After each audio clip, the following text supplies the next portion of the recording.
बड़ी खबर इस वक्त की आपको बता दें, लखनऊ से जाति जनगणना के समर्थन में समाजवादी पार्टी चलाएगी अभियान। 24 फरवरी से 5 मार्च तक संगोष्ठियां होंगी आयोजित। यूपी में ब्लॉक स्तर पर संगोष्ठियां आयोजित करेगी समाजवादी पार्टी। तो जाति जनगणना की एक तरफ मांग इससे पहले स्वामी प्रसाद मौर्य ने उठाई थी और अब वहीं जाति जनगणना के समर्थन में समाजवादी पार्टी चलाएगी अभियान। पवन सिंगर हमारे साथ सहयोगी जुड़े हुए हैं। पवन, जिस तरीके से जाति जनगणना की मांग हालांकि पहले ही समाजवादी पार्टी की तरफ से संगोष्ठियों का आयोजन यानी कि 24 से पहले इस मामले को लेकर पूरी तरीके से मुखर समाजवादी पार्टी। बिल्कुल सही कहा आपने। समाजवादी पार्टी का उद्देश्य बिल्कुल क्लियर है, एजेंडा बिल्कुल साफ है।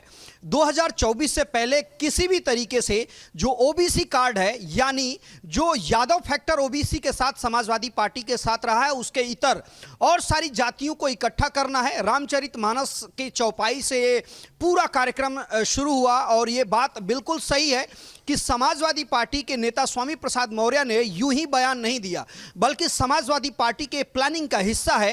अब समझ में धीरे धीरे आ रहा है कि किस तरीके से अखिलेश यादव ने उनको सपोर्ट किया और जब रीचा सिंह और समाजवादी पार्टी की और एक नेत्री जब उनका विरोध करती हैं तो उनको पार्टी से बाहर का रास्ता दिखा दिया जाता है। और यह कार्यक्रम की घोषणा करके अखिलेश यादव ने बिल्कुल क्लियर कर दिया कि 2024 से पहले वो माहौल बनाने का काम करेंगे और सरकार पे और जो सत्तारूढ़ पार्टी है उस पर दबाव डालने का काम करेंगे और जनता के बीच में वो खुद जाएंगे। पहले संगोष्ठी होगी ब्लॉक स्तर पे, उसके बाद अखिलेश यादव इसका मोर्चा संभालेंगे और पूरे उत्तर प्रदेश में वो जाति जनगणना को लेकर के एक तरीके से बिहार जैसा समीकरण उत्तर प्रदेश में बनाने का काम अखिलेश यादव करने की सोच रहे हैं। 2024 से पहले उसका एक बानगी भर है स्वामी प्रसाद मौर्य और अब जातीय जनगणना को लेकर के जो संगोष्ठी ब्लॉक स्तर पे करने जा रही है समाजवादी पार्टी।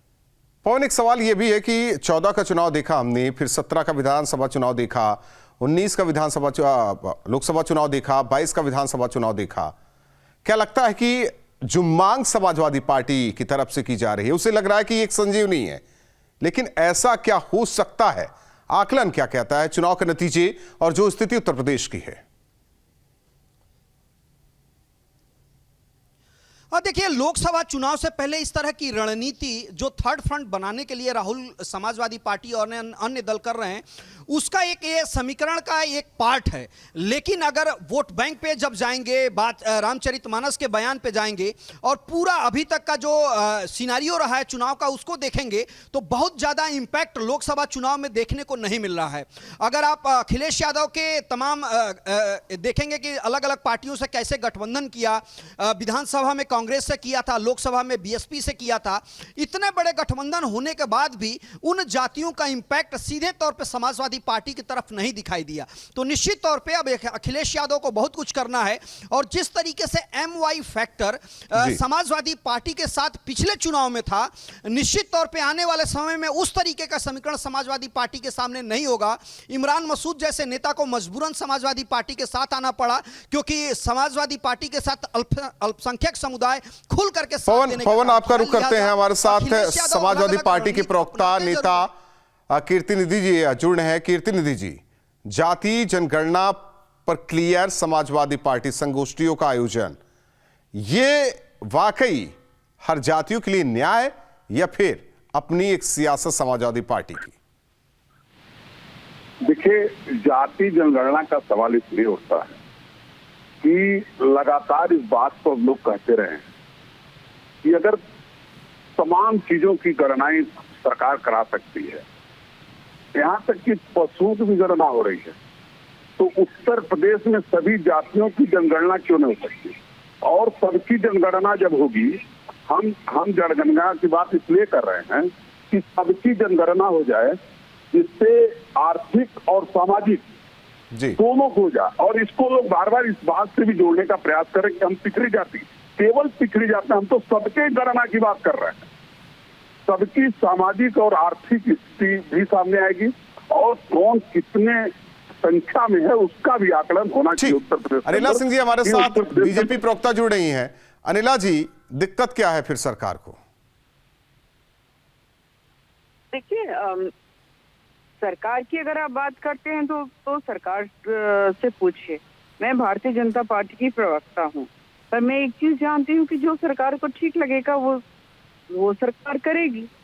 पर ये भी जानना जरूरी है मुझको कि ऐसे राजनीतिक दल जो जातीय जनगणना के लिए अभियान कर रहे हैं, उनसे पूछना चाहिए कि आप देश को, प्रदेश को जातियों में विभाजित होते हुए देखना चाहते हो या ये देखना चाहते हो कि पूरे राष्ट्र में जो भी व्यक्ति है वह केवल अपने आप को भारतीय होने के नाम से जाना चाहते हैं।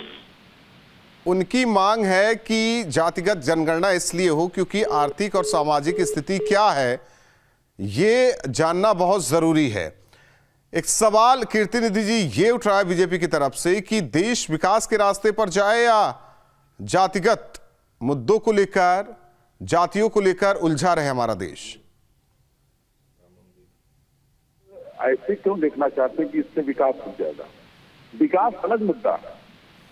सामाजिक, आर्थिक, शैक्षिक तीनों चीजों की गणना, और जब जाति जनगणना होगी तो ये तीनों चीज सामने आएंगे कि किस समाज के, क्या ये सरकार को जानना जरूरी नहीं कि किस समाज की आर्थिक स्थिति क्या है, किस समाज में शैक्षणिक स्थिति क्या है, किस समाज का सामाजिक स्टेटस क्या है? क्या ये सरकार के लिए जरूरी है? सरकार लोगों तक कैसे अपनी योजनाओं को पहुंचाएगा?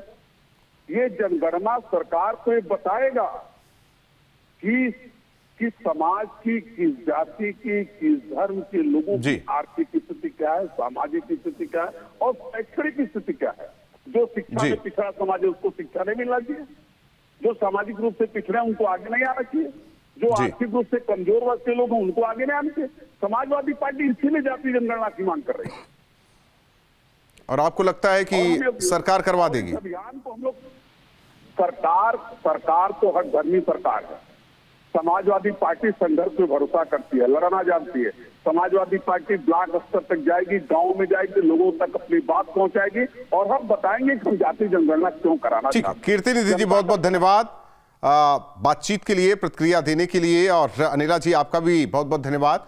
समाजवादी पार्टी का क्लियर स्टैंड जातिगत जनगणना को लेकर और ये बताने की कोशिश समाज में कि आखिर क्यों नहीं कराया जा रहा है जातिगत जनगणना। समाजवादी पार्टी की मांग है कि इससे यह पता चलेगा कि किस जाति के लोग सामाजिक स्तर पर कितना सुदृढ़ हुए हैं, आर्थिक स्थिति किस तरीके से मजबूत हुई है। लेकिन सियासतदां की मांग जब भी होती है बिना सियासी एंगल के नहीं हो सकती। हालांकि बीजेपी का कहना है कि विकास की बात जहां हो रही वहां जाति की बात समाजवादी पार्टी क्यों कर रही है।